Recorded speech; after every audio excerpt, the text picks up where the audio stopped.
Hello, this video is a confirmation that yes, nasa Rafi Tulfo in action ako kanina. For what purpose? First, to seek an advice from a real estate lawyer with an immediate action. Alam naman natin na mabilis sila sa Tulfo. And secondly, to apologize to my in-laws publicly. I really am aiming to do that. Bakit hindi ko sila kinausap privately? I already did. But unfortunately, our own needs weren't met when we talked. And the situation was really messing with my mind. So I blocked them all temporarily to finally protect my peace because I am suffering from depression. Yes, I am having meetings with a psychiatrist to further help myself. I admit that not all the time my mind is at peace. Most of the time, I do impulsive decisions and reactions without thinking due to extreme emotions. Halo-halo na eh. Sobrang sakit. Sobrang galit. Wait lang, sorry. Ayoko na kasing umiyak sa inyo. Baka mamaya sabihin nyo nagtatrama na naman ako. Sobrang lungkot. Kahit anong pagpapanggap ko na palagi akong malakas at matapang, aaminin kong mahina-mahina ako ngayon. This has been the hardest battle that I've ever fought.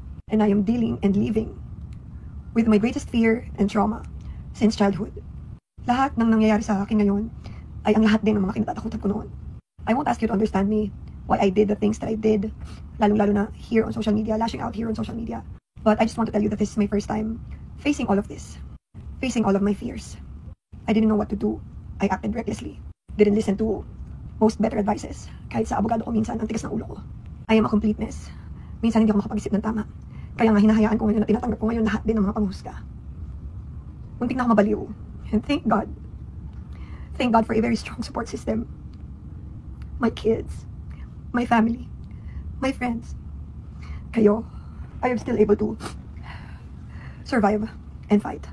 Having said all of that, I have no excuse of hurting my in-laws. Alam kong nasaktan ko sila sa lahat ng nasabi ko tungkol sa asawa ko online man o personal. They are his family, of course. They will stand with him, and I completely understand.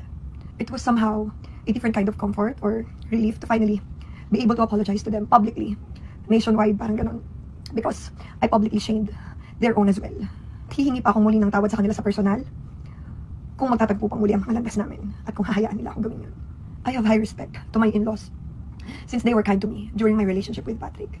Kaya ako po ay nagpapakumbaba at humihingi ng kapatawaran sa lahat po ng sakit na naidulot ko po sa inyo. Hindi po ako nagpapakumbaba ngayon o humihingi ng kapatawaran para makuha ko yung bahay ko. Dahil bago pa man ako pumunta ng Tulfo, unti-unti ko nang tinatanggap na hindi ko na makukuha ang bahay namin ng mga anak ko.